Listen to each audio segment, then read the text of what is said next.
we're also learning much more about a possible global ring of money laundering. USA Today, in fact, looked into this massive leak being called the Panama Papers. It reveals where world leaders and billionaires may have hidden their money. The same system that politicians and the mega wealthy and billionaires are using to move money and do transactions is also being used by criminals, Ponzi schemers, drug kingpins, you name it, to hide their corrupt businesses. Don Dahler here with us to discuss. Don, there's a part of me that feels like I've seen the movie, and It is a thriller to be sure. Again, the biggest leak of inside information in history, one of them at least. What do these documents thus far reveal? Yeah, this is even bigger than the Edward Snowden leak. 11.5 million documents, 5 million internal emails that involve some 214,000 different companies. What it reveals is the shadowy world of offshore banking that we've all known about through movies and thriller novels and that sort of thing.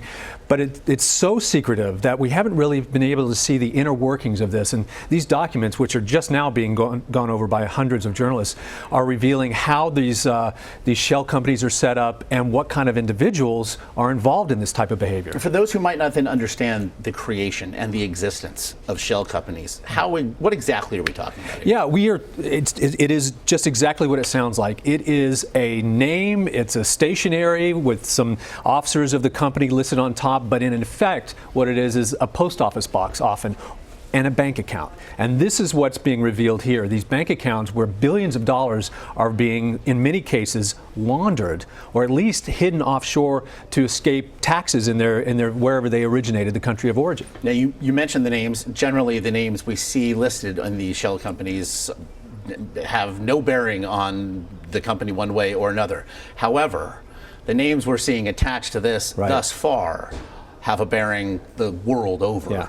Well, the names listed on the companies usually, if they're ever confronted, they have plausible deniability. They're strictly employees. Mm-hmm. They're not the owners of these resources that we're talking about here. The names that are being revealed now, though, are everyone from the former presidents around the country, around the world. I mean, you have the presidents of Ukraine, Argentina. You have the king of Saudi Arabia. Vladimir Putin of Russia has been indicated because there was some of his allies were named as having moved something like $2 billion through there. But you're also, Hosni Mubarak is listed in there, Muammar Gaddafi, those kinds of big names as well on the world stage. American names implicated thus far? Not yet, but again, this is such a huge cache of information.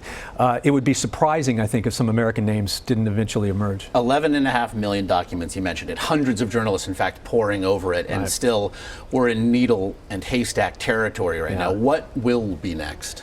Well, there's ongoing investigation both internally at Mossack Fonseca, which is the law firm in Panama that the leak originated from, and of course all these journalists. But there has to be investigations undergoing by all of these companies that are, all of these countries that are listed in here as well, because there might be, I say might because nothing's proven outside of court, there might have been some tax dodging going on at the very least. Fascinating. And the company, I have to say, the company denies that any of this was illegal, and the company considers this a crime. So that leak in the crosshairs, not just of authorities, but perhaps those whose names were leaked as well. I have a feeling we'll be talking about this again. I think we will. Don Dahler, we appreciate the time. Sure.